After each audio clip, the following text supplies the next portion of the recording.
Welcome. My name is Mark Anthony Dubois Jr. I was born July 4th, 1986. I want to say thank you for tuning in to try to figure out some more about these dogs. They are some very incredible animals that are just one of a kind compared to anything that I work out here. And something I want to talk about today about that wonderfulness about them and the uniqueness about them and the amazement about them is these dogs are sensitive. They're really soft at the end of the day in reality. As much as we see some that they appear to be tough and running and going, they're really sensitive. They're really sensitive to everything that's going on around us. And this is the part for me on why I want to let somebody know that this is how I know right away what's going on with the dog. If the dog is like, number one word I guess I could say is feels safe, feels wanted, feels desired, feels needed, feels listened to. Is when you put that leash on that dog, since these dogs are so soft and so sensitive, that leash is powerful. That's what I can't even, I'll say I can't. I don't even put a collar on my Pyrenees because he proves to me, oh, this one especially as well. Both of these dogs, because when I do, they just, they submit, they fold. And that happens when the dog is just like chill, when the dog is calm, when the dog is just satisfied, when the dog is just hanging out. That's how across the board all of mine are today. My Dalmatian is finally getting there. I could just give her the lightest little pressure and she moves. She's like, woo, what's going on? But when the dog is where I'm going to say, well, it was the opposite of calm. I'm not sure.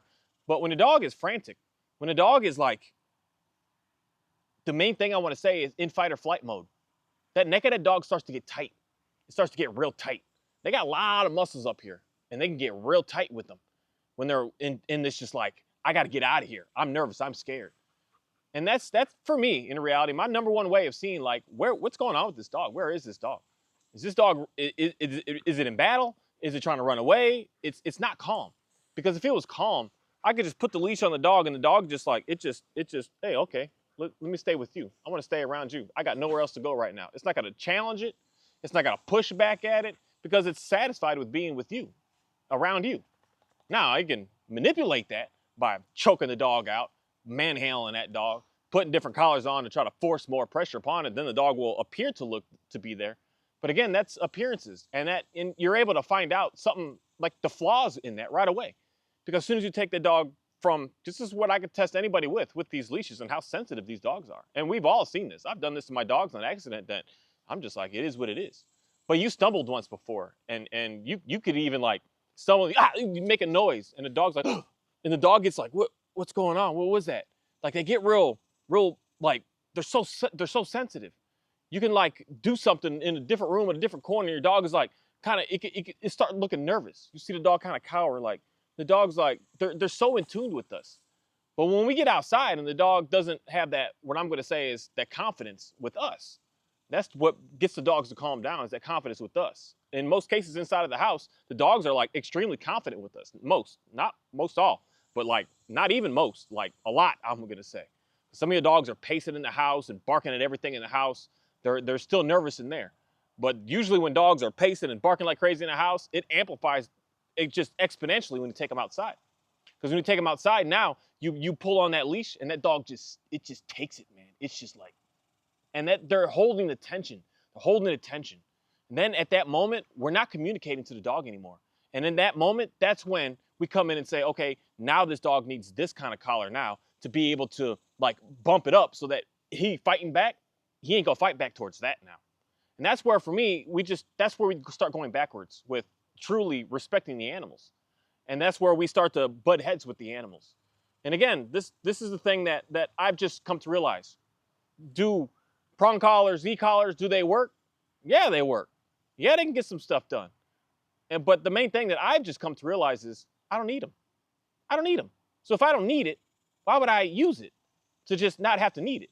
Because a lot of times, because especially when I'm talking about this pressure of the neck, because there's a day that I used a prong collar on my Johnny to get him to, say, perform more in the school. He was just pushing back like, dude, I don't want to do this. And I'm like, I hear you, but I got stuff I got to do. So this is what you're going to do, because this is what we got to do. This is what they say we need to do to get dogs to be good. You better sit, you better down, you better place, you better get in that crate, you better get on that place bed, you better not protest, you better shut up, and you better do it. Then we started butting heads. So then I had to put that prong on. Whereas if I put it on him today, I wouldn't want to put him through that experience right now. But I might just have to put one on just for video purposes to show you like how sensitive they are when they're finally just calmed down. Because now if I put it on, he just looks at me like I'm I'm ruthless.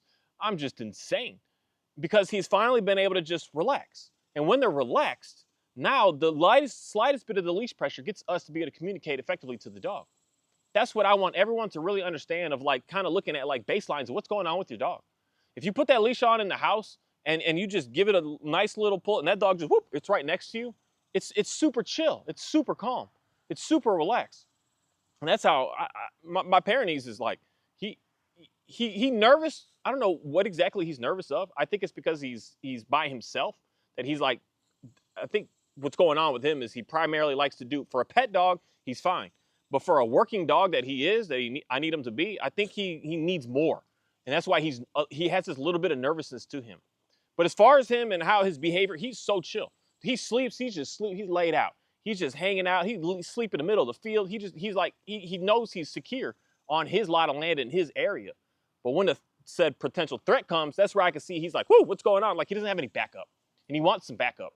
And that's why he was begging and looking for me to be that backup. And I'm like, I'm not here to, I don't work with you. You do your stuff. So that's what at the end of the day, I either got to get rid of the dog, get mini donkeys, or get another 3 or 4 more. I think I'm gonna get 3 or 4 more dogs. I think that's just the way that I'm upgrading my experience out here. But it's something that when they're calm, the leash is like so powerful. The dogs just, they fold, they move, they just easily just maneuver along with it. When you're just holding it, they go hit the end of it, they bounce back like, oh, that's too much, I can't go there. But when they start getting tension, they start getting just like that pressure, where their own selves, because the main big thing they're getting pressure for is because they're nervous, they're suspicious, they're weary. They're in this, I don't know what to do stage. I'm scared. I don't know what I should make happen right now. That's when you need more and more pressure. And then when you're pulling on that leash, you're not getting anywhere. I know many of y'all have pulled on that leash on your dog and it did nothing. Like the dog was just leaning forward and you pulled on it and it just like leaned forward even more. It just pushed right through it. That's what we need to get the dogs away from. That's why I'm saying, especially like if it's something where inside the house you're fine, or if you're not fine in the house and your dog is just barking up the wind, just put the leash on the dog and that's able to calm them down, to slow them down. Then you'll be able to communicate effectively when they're calm, because then they're going to let all that tension go in their body. When they're in fight or flight, you're so tense, you're just built up, you're just on edge. But once you're calm, you're just hanging the heck out. And that's where you see these things in the house more likely with your dog when stuff just happens. Is you accidentally do something, whoo, and your dog like jumps, like, whoo, it's okay, are we all right? Is everything okay? Because they're so soft. They're such softy animals. They're not like these wild, savage, because even like at the end of the day, when I really look at coyotes, they're the same, not the same, they're similar in a way, that they're so scared, they're so skittish. They're actually not like powerful and tough. Wolves, that's a whole different situation in life right now. Some guys will don't be around those. But you can literally be around a coyote, and it's just gonna try all its best to run away from you. They just get in the corner and they just cower and they're like, please leave me alone, please leave me alone. And that's basically how dogs are. We box them, we put them in a corner and they're just like, please leave me be, please leave me be. And then we're like, no, come out, do this. And the dog, that's when we start to see the dogs lash out. Because now they're in that fight or flight. Now we're not communicating because they're like, you're not communicating with me. So I'm gonna do what I gotta do right now. And that's what we wanna do our best to be able to study our dogs to realize what's going on with them. Because if your dog is calm, your leash should be a very, very powerful tool to be able to move them around. You shouldn't need more than just anything slap around the neck of the dog. That's why for me today, in reality, why I can't really say not to use certain tools, because I slap a slip leash on all my dogs just to move around, because I don't have one on me right now, but I'm not using it in a way to handle the dog to say, this is what I want. It's just to contain the dog. And I could just contain the dog with anything at this moment, that I just put it on the dog and I just contain the dog. And the dog's like, okay, this is what we're doing right now. That's for me how I've just come to really understand how the on-off switch with my dogs. When you're off leash, doing what they're doing, you can do what you do basically. I'm not putting any structure, anything on you. You got no boundaries. You can basically, in reality, to the point of, I mean, a dog's I don't know how and why, but my dogs just understand how far to take things, how far they can take off on the trail, how far they can do. They just understand it. But when we're hooked up on leash, you're basically off duty. You're not working at all. You're not doing anything. You can smell some, but you can't smell too much even. We're moving, we're gonna go do something. We're gonna sit here, we're gonna stay here, we're just gonna lay down, and we're not doing anything. And that's the language that I'm able to give the dogs. And it's very easy to do that because of how calm that I'm able to get them to be. When I get them to be calmer and calmer and calmer and calmer and calmer, I can put them in the stickiest of all situations. And I don't need to worry so much about anything that's going to happen because it's going to take forever for that calmness to like get to that point of just crazy excitement. Whereas like today, now I can allow the Dalmatian to meet anybody she wants to meet. Because the first day, heck no, she's just got this explosion of like, oh my goodness, there's people. And she's just trying to run and sprint to every single one. Now she's chill. Now she can be side by side with the person. And she just looks up at him like, hi. I'm like, okay, you want to pet her? Okay, go ahead and pet her. And she's just totally fine with it now. She's not on a rampage of like, I'm going to rush up and try to get to everybody because now she's calm. She's calm. Now she, in reality, gets more access to the world that she actually wanted in the beginning anyways because now that she's calm. And she's understanding that from me. I said, I'm not saying what you can't do. I'm saying you're just not going to in that state. If you're relaxed, you can do that. I don't care. Even just now or earlier, I take her out for potty. I'm not saying that you can't chase the chickens. I'm saying that you can't if you're calm, you can, because when she's calm, she just looks at them. She can literally, she's so calm that she can get so close to it to smell it like face to face. And then she's like, and then if the chicken freaks out a little bit, it'll run and that kind of triggers her a little bit. But then she instantly, when she starts to build up, she looks right at me. And I'm like, no, we're not doing that still. And she's like, oh, okay. So that's how I'm able to convince them of what it is that I'm looking for them to do. And these dogs are so, so sensitive. They're so soft. They're just these little, they soft on soft. That's why when you see the dogs that you could just strangle them and go crazy, and they're fighting back. You don't want your dog to fight back with you. You want your dog to just listen to you. Listen to your direction and know that you're going to be safe for them, that you're going to be good for them. That's what we want to get our dogs to understand from us. We don't want to do that in a way of putting that leash on and saying, you better because I said so. Some dogs, you're always going to get me with this. Because some dogs, I don't know how else to say it, but like that, man. They thrive off that. They like that just harsh, hardcore dictatorship. They like it. They thrive off of it. There's thousands of videos that you can find on YouTube right now watching dogs do certain performances that the dogs they enjoy it. It's weird for me to say that we can punish or correct the dog and the dog just like, you could see it like, you could see its eyes go like, yeah, let's get some, as opposed to it shutting the dog down. There are some that are out there. But most people, to the general public, to our hands, we don't have access to those dogs. Those dogs are for a specific reason and a specific purpose. But the dogs that we have, they soft as all heck can be. Especially these guardian dogs. They are holding to every single Great Pyrenees and Anatolian Shepherd that I've ever worked with in my life. And in the first stages, when I first started working with these dogs, I had to explain to people how to even put the collar on because the dogs are terrified of the collar alone, not even putting a leash on. They do not like to be contained. So they're always like nervous, they're running away from it, they don't want to be around it. So I'd have to like, I don't know why, but it works. You put the collar next to the food bowl and they eat their food, you just leave the collar there for a couple days. A couple days later, we could just put the collar on the dog and the dog's like, oh, that's not so bad, because they're not used to that. They're not used to leashes. They're not used to us keeping them and containing them and holding them so close. So we're trying to do something with them that is weird, foreign, and new. So we got to like slowly introduce ourselves into that. Not just, here, take it, this is what it is, and this is what we're doing. We're not listening to the dog if that's what we do. Because what happens with a lot of dogs, and I've seen this from a lot of dogs, and I just seen this the other day with what is this thing's called, Catans? It's just the cutest little, I might have to give me a small dog one day. I don't need it now. But you put the leash on and the dog just lays down. It doesn't want to move.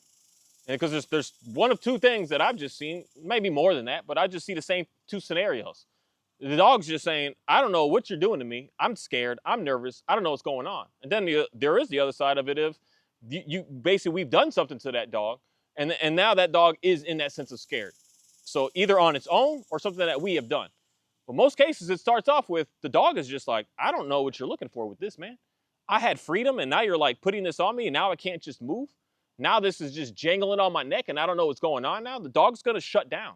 And once that dog shuts down, now we got to figure out how can we get that dog to be able to get up, to be able to come to us in a better place, in a better situation. And for me, that's called patience. Stand there and wait. At some point, that dog is going to just say, oh, okay, we're good. Everything's fine. But we like to just move. We like to move. That's where I believe that most of us are messing up with majority of these dogs in our homes. because we're just going, we're just like, get it, let's go, let's make it happen. Not realizing that these are animals and they don't know what's going on.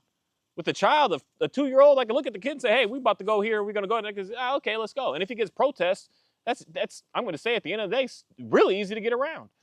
But with these dogs, they don't know what we're about to do. They don't know why and what we're going in that van or going into the car and going to go do. A lot of dogs who just got out of the shelter, the last time that dog got into a vehicle, it ended up in the pound. It ended up in the shelter. It ended up in a rescue. It ended up with hundreds of people all around, hundreds of dogs yelling and screaming at it. It's like, I'm not going in that vehicle again. So this is where you got to slow down and realize that fear, it's valid. You can be scared. It's okay. But we're going to be able to help you through that. And that's where I see how soft the dogs are. Because the moment, in that sense, when we see that dog pump the brakes and it gets nervous, and we're just like, no, come on, I said, come on. We're butting heads right there. Now that dog, that soft calmness, he's got to start to tighten up, tensen up. So he's going to start to want to fight back now because he feels like you're fighting at them. This is the battles that I see with a lot of people with your dogs, because they're just trying to go too fast. Simply just being at the front door, opening the front door, that's too much for a lot of y'all's dogs right now to just even go out of the front door. It's not ready to yet. It's like, going crazy. And you're not ready to go anywhere yet. The dog needs to calm down. Once the dog calms down, now the dog is saying, okay, I'll listen to you. What are we doing? But otherwise, the dog is just in its world doing what it's doing, and it's going to continue to keep pushing, going wild, and being just savage.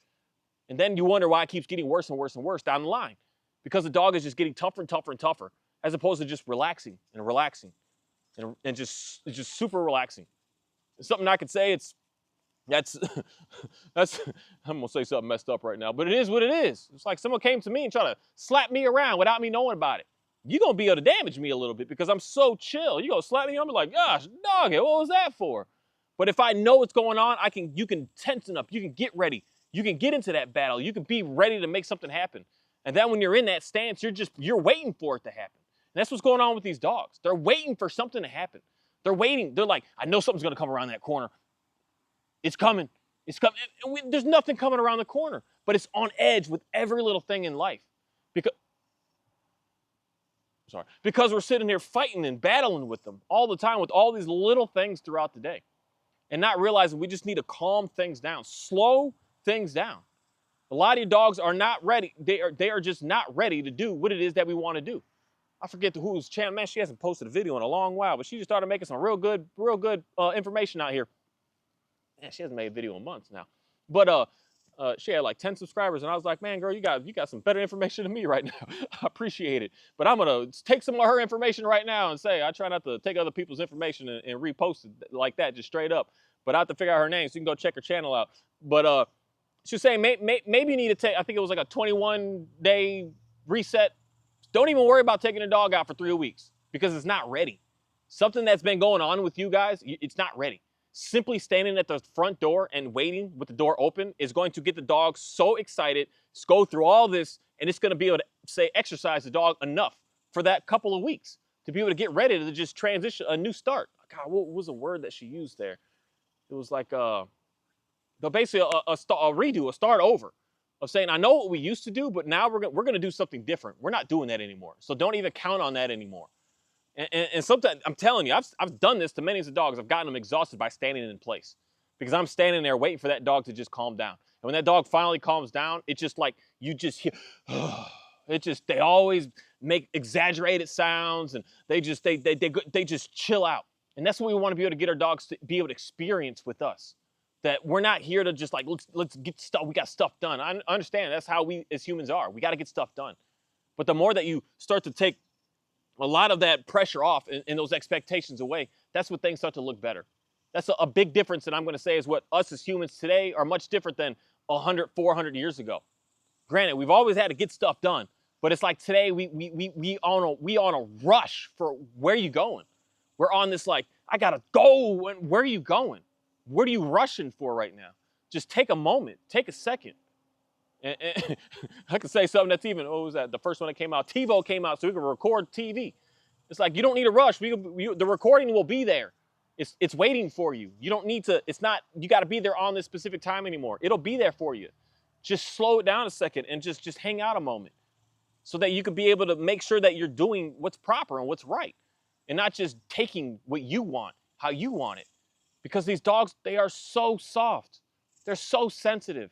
And when we start to push them, they start to shut down. They start to shut down. They start to hold in tension. They hold in tension. Now my leash doesn't work. Well, this leash used to work, but why isn't he walking with me anymore now? Why am I pulling on him and yanking him and he's not listening to me anymore now? Why am I having to switch this collar and keep going and he's still not listening to me anymore now? Because the dog is just holding in so much energy, and it just needs to let it out. And that's what y'all see a lot of the times. The dog is holding that energy in, and he's waiting for that chance. And he's waiting for that thing around the corner to come, and then he just lets it out. Blah, blah, blah, blah, blah, blah, blah, barking, going savage. And in most cases, that dog, it gets it all out, and it's like, this is why it gets addicting to the dogs to react like this, because it gets all that energy out. They're letting it out, man. Especially you got that dog on leash, you got that dog behind a fence. They're safe. They know they're safe. These dogs can pull, a 45-pound dog can pull a 250-pound man off the ground, man. It'll knock you down if it went all out, the power that it really has behind it. Especially when it backs up and it lunges and it projectiles out, it can drag you. And if it's not, it's holding back, knowing that it's safe, being able to let all that energy out. And it gets addicting because they're not able to let that energy out anywhere else. So they have to do it in that sense.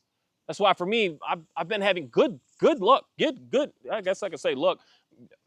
That's the best way of putting it, because nothing is guaranteed on this planet. But good success with taking dogs and running them. I put them on my leash. I put them with the Dalmatian, and we run. These dogs, they look good. I'm like, hey, it's a nice dog at first, for the first mile, maybe two. And still, I've only had one dog be able to go on a 3-mile stretch. And I was pretty impressed. But the next day, she could only do a mile. The next day, she couldn't even run. She was like, we're done. I'm like, and still to today, she probably still can't run today, because I just let her get it all out. Just go max, man. Max it out. And then the dog has no reason to like hold that energy and then to release it out in another way. But that's the thing. When they get addicted to it, it's going to be hard to break that. It's hard to break any negative addiction. The good ones are easy to break, you know. But if you're like been an alcoholic for 40 years, been drinking day up to sundown, it's not that easy to just, I'm not doing that no more. I just quit that. And that's something that we gotta look at and think about with these dogs, that they've been addicted to doing what they're doing. And then we're just going to come in and say, I don't want you to do it anymore today. They're going to go through withdrawals. They're going to have issues. And that's the part with me, what I say is the excessive workout of being able to get them to do something extra at first. Get them going, get them going, get them going, get them going, get them going. Make them do something all day long. Going. Get all of it out, everything out. Drain everything from their bodies. Get everything gone. To the point that they're walking along, moseying along, like, okay, this is what we're doing. Just get them tired. And that's able to, I don't know how and why, but able to transform a lot of these dogs from being so stressed and tense in the fight or flight to just chill. They're like, wow. Because in some cases, they don't even have the energy to worry about being tense because they're tired. They just lay over and they're just like, oh, we're done. We're good. We're finished. And it's able to just give the dogs a chance to just be able to get that energy out in, say, a healthy way, as opposed to the unhealthy way of going to like drugs or something type situation, alcohol type situation. Just fighting. Some people like to fight. My goodness, you go to a bar and just start to fight everyone around just because. That's what goes on when you're holding all that energy in. Well, we got to let it go so that we can just chill. When we chill, the leash is extremely, extremely powerful to these dogs. And the reasons that I keep on seeing that we need to keep going up and up in collars, because the dog is giving more and more pushback. More and more pushback in a way that the dog is getting more and more into the fight or flight, unsure of what's going on. And then some of these dogs go into that freeze, that motion. And that's when they're just going to sit there and they're not going to move. And you're trying to pull them along. And the dog's like, what's going on? You gotta be gentle. You gotta be patient. You gotta be willing to put in the time. And that's the thing with me of understanding just dogs, that they're not just this nothingness. There's a lot that we have to do for them. And when we do that a lot, that's what comes back to us, that we don't need to worry so much, and the dogs are going to be good to go to hang out with us and be able to go places and being able to do stuff. But when we try to rush it, just know that that's more likely why the dog is getting, or appears to be pushing worse and worse. And you need more and more equipment, because we're wanting something that shouldn't be there yet. Slow it down, and the dog will do what it is that you're looking for. The dog will give you what you want. And it's just in the makeup of what dogs are. They want to do for us so bad. but they only want to do for someone that's able to get them to be able to relax on this planet. They don't want to be around some toxic, crazy madness going on all day long. Someone that's just gonna tell them around, push them around, abuse them around, manhandle them around. They don't want to be around that. There's gonna be that rare dog, and that's why there's something very interesting that I've always paid attention to in the dog training world of things. Of some people just really like those like basically the military and the police type dogs. They just really like them because a lot of those dogs are cool with being like told what to do, like forced being what to do. They like it. That's why there's a whole group of people that they only like working dogs because working dogs are more like that. They're more sit. I said down. The dog's like, okay, I'll stay here. And it's like, yes, sir, no problem. Working dogs, for the most part, are kind of like that. Whereas these pet, chill, hangout dogs, you can't come at them the same way. That's why when all the time that I'm hearing someone that's like, I'm a military police handler, I'm here trying to help you with your pet dog, I'm like, dude, you in the wrong, you working with two different type of animals here. Two different type. A working dog that is still bred and for purpose for work is going to be handled differently than one that's just a pet mixed. Who knows what dog it is out of the shelter. They're not the same. And we can't treat them the same. And they don't want to be treated the same. And they're never going to be the same. That's why there's a difference here of what's going on. But some people think that dog, and I can just do what I want to all of them the same way across the board. That's where some people get some success in some places, but then other places it ends up destroying the dog. And that's the part where most people are actually seeking the most help because the dogs got destroyed with doing what we're doing to them. The dog didn't get any better. Where some do, man. Some do. There's hundreds of thousands and millions of videos on this YouTube that they put all this obedience on it and this dog is good to go. Everywhere they go, that dog is in a command. Everywhere they go, the dog is fine with it. And then there's the other side of it. That you start doing that, now the dog starts biting you. The dog starts biting other people. The dog starts biting, just go crazy. The dog starts growling, showing teeth. The dog starts it gets worse. It makes it worse. And or it gets to the point that the dog is biting because it's scared. You're missing the fear part of the dog, and then you only see the biting part and think like aggressive. And the dog is just terrified of life right now. That's what's going on here. And for me, I want to be right smack in the middle. You got a hardcore working animal that it could be more relaxing because that's what I have. My Border Collie, my Great Pyrenees, my Dalmatian, my Kai, he's on a higher spectrum of a working style animal. But my Johnny is a pet dog. And I'm working to get all of them basically at a baseline. That I can get my working dogs that are just psycho crazy to be able to calm down because I work them. I do what you're intended to do with the working dog is work them. Work them like crazy. Today I got the Dalmatian to the point that she just looked up at me with this like, thank you, but we're done, buddy. So we stayed and hung out in the water and swimmed a little bit longer and just relaxed. And she was like, we're good. Because I work these dogs. So that's how I'm able to get them to be calm, as opposed to keep them to be all excited and sporadic and crazy and wild.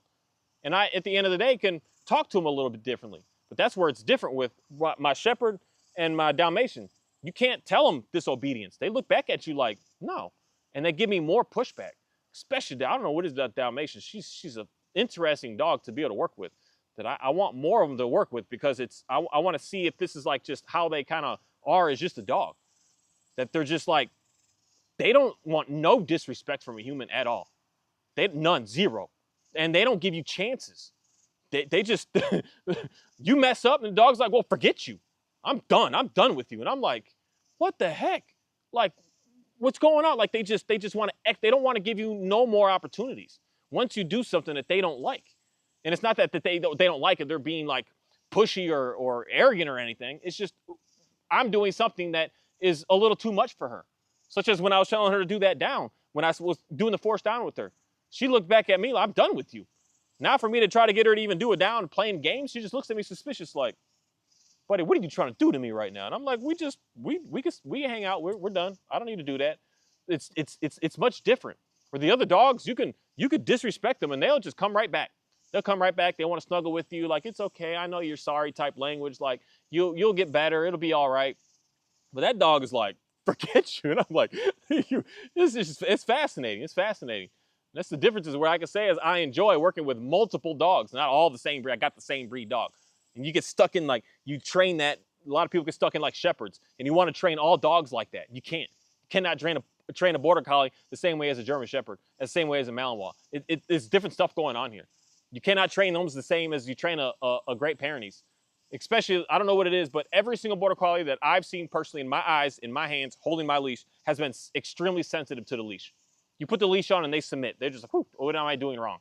Like, what am I doing wrong? What do I need to fix right now? What do I need to fix? And then if you yank on that leash too many times, then the dog starts to build that tension, that fight or flight.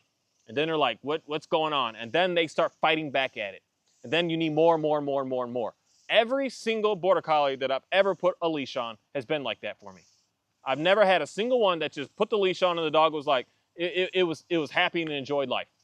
Because that's just in their genetic makeup of who they are. They're free. They run. They get stuff done. They're not leashed up. Same with these Pyrenees. Every Pyrenees I've ever worked with, I've had to like go so slow and steady on how to get leashes and collars even on them in the first place. Because they're not used to it. They're not used to it. As compared to a German Shepherd, you just put it on, he's like, oh, okay, whatever, we just move on. So if you do that, you just slap the leash on, you just tell them to come here right away on a dog that's nervous right now, you just destroyed that relationship. Because that dog's like, what are you doing to me? What's going on? This is where we need to slow down and be very careful and very cautious of the dog that's in our face and what's going on with that dog. Not someone else's dog. Not anyone else's dog that you see going on and someone's saying this is how to get your dog to be. No, you need to look at your dog. And you have the skills behind you to be able to see if your dog is nervous, see if your dog is scared, see if your dog is excited, see what state your dog is in. You got enough understanding of dogs to be able to do that. You've lived with them enough to be able to see what's going on with that dog in front of your face. Your dog, not my dog, your dog. I want you to look at your dog because your dog is explaining so much to you. And a lot of times that dog is just jumping, going wild, you haven't communicated to that dog that I want you to be calm. And the one way to do that is to stand there and or sit there. You want to stand at first to make it easier and just hang out until that dog calms down. The dog calms down and you look at the dog and say, hey, okay, good. Now let's move on. And then the dog, of course, is going to be all excited again and going wild instantly. And then you want to tell them again, we're going to just stand here. We're going to hang out. There's no treats involved here. There's no toys involved here. There's no praise involved here. There's no pets involved here. There's no nothing in here. We're just going to be calm. And once that dog is calm, now we could do a lot of anything that we want because then they're going to release all that tension in this neck. But like right here, even if I put my hands here too tight, I could feel it in him. He tightens up. He just froze there for a second. Look at he'll freeze here for a second. If I put my hands anywhere near tight on this dude's neck, that's just who he is. And I got to respect that that's who he is. He's not this big, rough and tough and aggressive style dog. They're soft, man. They're so soft. They're just like, I don't know how to explain how soft they are compared to other animals. Man, I work with roosters that are more ruthless than what these dogs are. I've got like 3, 4, 5. I got 5 or 6 right now. Like, you don't want to be around these roosters. They're serious about business. But these dogs, they're so freaking soft. And with them being so soft is what makes them so amazing to be able to work with. What makes that leash to be very, very powerful. But we're not allowing the dogs to be able to be themselves. And that's why they start to hold all that tension. They hold that tension, now you're working backwards. Now you got to be able to slow it down and look back at the dog and say, you know what? Straight up, I'm sorry. I'm sorry. I'm sorry for pushing you so much. Let me back down for a moment to see what it is that's going on with you so I can make sure that we're going to be able to work in tune with each other. And that's what we need to start focusing more on with these dogs. We're not, there's a part with some people that think that if the dog is able to do something, it's controlling you. These dogs don't want to control us. They don't. They want to do what we tell them to do. And if anyone thinks that the dog is trying to control you for just you being kind to it, that is a delusional human being on this planet right now. That they don't only look at that with dogs, but they look at that with everybody around. They got to control everybody. And if they can't control them, they start to just get in this rage and they start to lash out and they start to go crazy. They start to go wild because they can't control them. They can't get them to do anything. That's not what dogs are. Dogs want to listen to us. They want to be with us. They want to do everything for us. That's their whole purpose. That's their whole design makeup of why they're here with us today, thousands and thousands and thousands of years later. And they're absolutely incredible with being able to want to do that for us. But they only want to be with someone who understands them, that knows that they have issues, they have flaws, they're not perfect. And nothing on this planet is perfect. That's what's cool about it when you really just sit and look at everything. It's like every tree is so different. Everything is so unique. Nothing is just like all the same perfect. There's no perfectness on this planet. And that's where we're struggling a lot with these dogs even more again. got to be sit just like this. You can't have your foot like that. It got to be just straight up. You got to be perfect. Your down, it got to be just like this. You got to be sitting there. You got to be tucked in. Your legs got to be just right. Perfect. You got to be on the bed just right. Foot can't be, your paw, your nail can't be hanging off the side of that bed. That ain't right. You got to be perfect. And perfection is going to drive majority of people and your dogs in insanity. And that insanity is why they get tenser and tighter and tighter. Because that's what went on with my Johnny, man, in dog training school. Basic obedience test, slip leash was good to go. Barely needed to give the dude said correction, punishment to get him to do what I do. But then things started to have to get more perfect. Sit however to sit was cool in the beginning. So it was like, oh, it's easy. But then as soon as things had to start to get it precise, you can't have your paws hanging off the side of the bed, because that's what he just big dude. Probably got a picture of him. He just has his paws hanging off the side of the place bed, just hanging there, just like. But as soon as that wasn't allowed, I had to basically force him to, no, you got to be on it now. Okay, now things start to become a little bit more. Now the down had to be certain right. Now the stay had to be certain right. Now everything started getting more and more perfect. More and more pushback was starting to become to him. And then I started pushing him more. Saying, you're not pushing at me. I'm going to stay on top of this pushback. Then that's what we were fighting, man. We were fighting for years because I was staying in that. I didn't get out of that. And that stuff is just, it's silly. It's silly at the end of the day. You just want to be able to hang out with your dogs. A lot of y'all just want to be with your dogs. And you don't have to have all this perfective regimen to do that. You just got to be calm. And as weird as it is, that's simply how to be able to get a dog to be better and better and better. You give that dog the work, the exercise, the games that it needs. And you just be with the dog. And then the dog is able to see you, and it's going to be able to understand you, and it's going to want to work with you. But when we're not giving that dog what it needs, for one, you're not interacting with the dog, for two, you're just putting it in the corner and not paying any attention to it, the dog's going to have no choice but to give you a whole lot of pushback. It has no choice because you're not listening to it at all. You're just not. It'd be like you talking to your spouse inside of your house and just say, hey, take the trash out and do this and do this and do this, and they do none of it. You think we're just going to move on from that? Day after day, week after week, month after month, the trash is just building up in the house and it's not going out. You're just going to, oh, honey, everything's okay. No, something's going to happen. Someone's going to get loud. Someone's going to have to give some pushback here. Someone's going to have to do something. And that's what goes on. They're going to have to do something to say, I got something I got to do. And we got to listen to them. We have to. Because of how soft and sweet that they are, we should be treating them as such. We shouldn't be treating them in this like aggressive tone. Just be soft with them. And they'll calm down and want to be with you. And it's something that I just want at least one person to understand today. That the tools and stuff they work. But the main thing is, if you're using it because the dog is not in a calm stance, that's where, to me, I just see the disrespect and that pushiness starts to come. And the dogs don't want to get out of that pushiness. They just want to keep going further and further into it. And that's when you have to upgrade more and more. That's when the first time you put the prong on, you just gave it a little tap. You're like, ooh, wow, the dog is responding. It's responding. But day after day after day, you're like, I need more, a little more, a little more, a little more, a little more, a little more.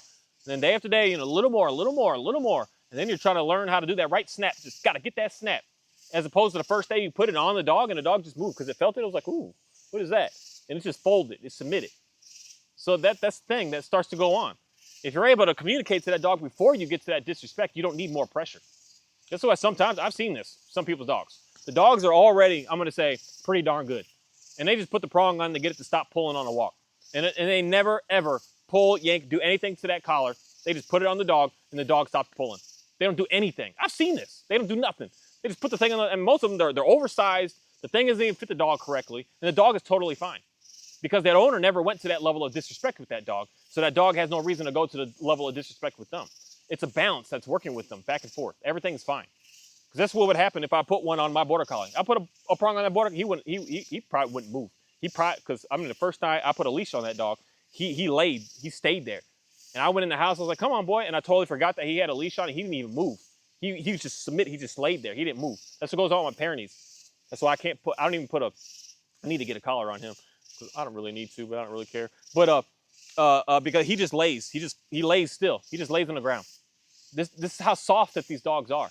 And the reason that they turn away from that is because of the pressure that we start putting on them. That's what I want everyone to get their dogs back to, that softness that they are. They're so soft. They're so sweet. They're so caring. They're very compassionate. They are everything that we as humans only could just wish we were all the time, and they are living it in real life right now. You may, oh no, not my dog. My dog is running, jumping, wild, crazy. Just think about what you're doing to that dog. And this is what I'm gonna say at the end of this video, but probably gonna talk about at the beginning of the next video that I post, is my message is harder to hear about these dogs than what the average dog trainer even says, because I primarily put the blame on us, you, not the dog. And that's hard to hear. That's hard to that's hard to deal with. Of realizing, what am I doing? As opposed to the dog is just messed up, I need to fix the dog. It's like, no, what are we doing that's messing up so that we can help get that dog into be in a better place? That's the primary thing that I see that's going on. And it's not easy for a lot of people to hear, that it's not, you can't pay money to get it fixed out there, that you gotta do something. You know, with your car, you can pay money to get it fixed and it'll be good to go. But you can't do that with these animals. You can't do that with your spouse, your kids, your dogs. You can't do that with any of that. You got to change something in you. You can't just pay money and it's going to be fixed and it comes back to you. That's the thing of what I constantly keep talking about, and why it's not easy. It's not easy. It takes self-reflection. And for me, that's what I'm all about, is the real help, not like an illusion. And that's what I want to be able to give to people. Thank you.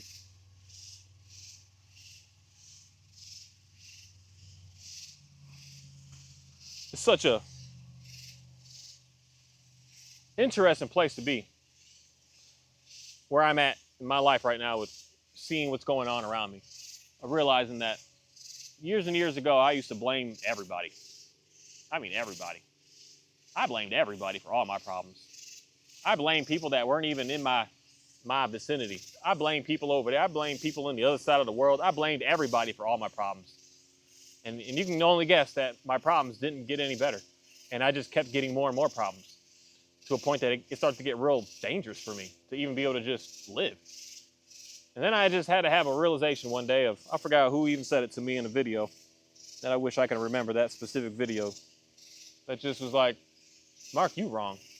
It wasn't in a nice way that he said it. It was in a very ruthless, kind of aggressive style way of speaking.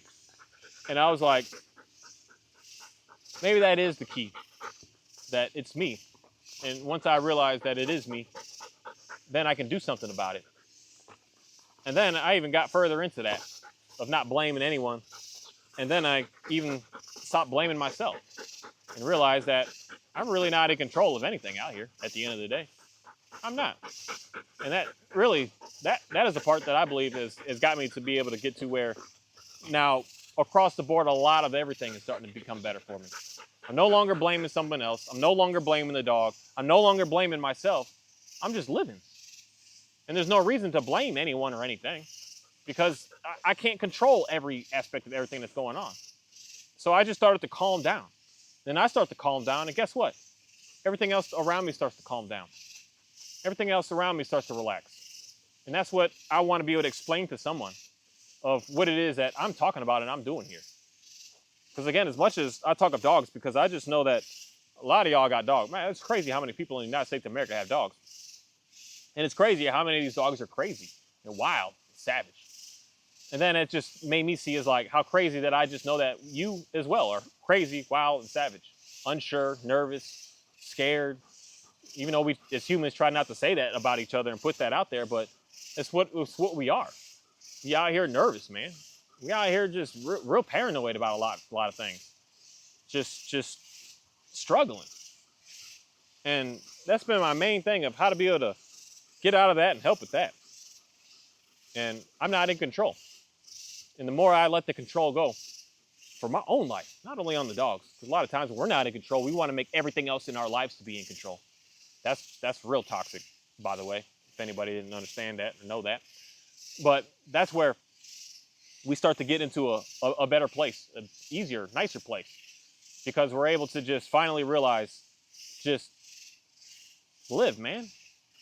Stop worrying about everything so perfect, because look around, nothing is. Stop worrying about that. And that's where I'm going to say, I don't want to use that word lies, and feel like I use it too often, but that's what social media is destroying a lot of us up with, showing us what perfection is. These pictures that are so perfect and pristine and always right. There's no acne on no one's faces. No one's got any cuts. Everyone's bodies is just so perfectly tuned and or toned and in shape and all looking so great. And everyone's dogs are just always so perfect around and always well-mannered. And this stuff it's fake, y'all. It's TV shows. And that's what I want more people to just realize. Stop even worrying about that. And just know that nothing is perfect. And if it looks perfect, be suspicious, be weary. Be very, very weary with the stuff that looks so right on. Be wary of the girl or the guy that says here to the dog and it snaps and it gets into a perfect sit in that video. Be wary of what's going on in the background. That's all I want people to just really, really start to question. What's going on in the background? What you see that I do on every video I make is showing my life. I got nothing staged, nothing set up. And that's why it's easy for me to make videos every day. That's why it's easy for me to do what I do. I don't need to set nothing up. I could just sit here, push play, and let's go. This is how my dogs act all the time. And they look different when I'm out here because they're actually out here. If I'm in the house, they just stay on the patio, or Johnny in the house, or they stay at the patio. They don't go roaming around. They roam around here when I'm out here. This is just life. This is just what I do. That's real. Is it perfect? Do I have to say here to my dogs 3 or 4 times sometimes? Do I have to get on them a little bit when they're chewing on, munching on baby chicks and moving around too much? This is real life. It's not perfect. And that's what I want more people to really understand. That fakeness is what's destroying us as humans.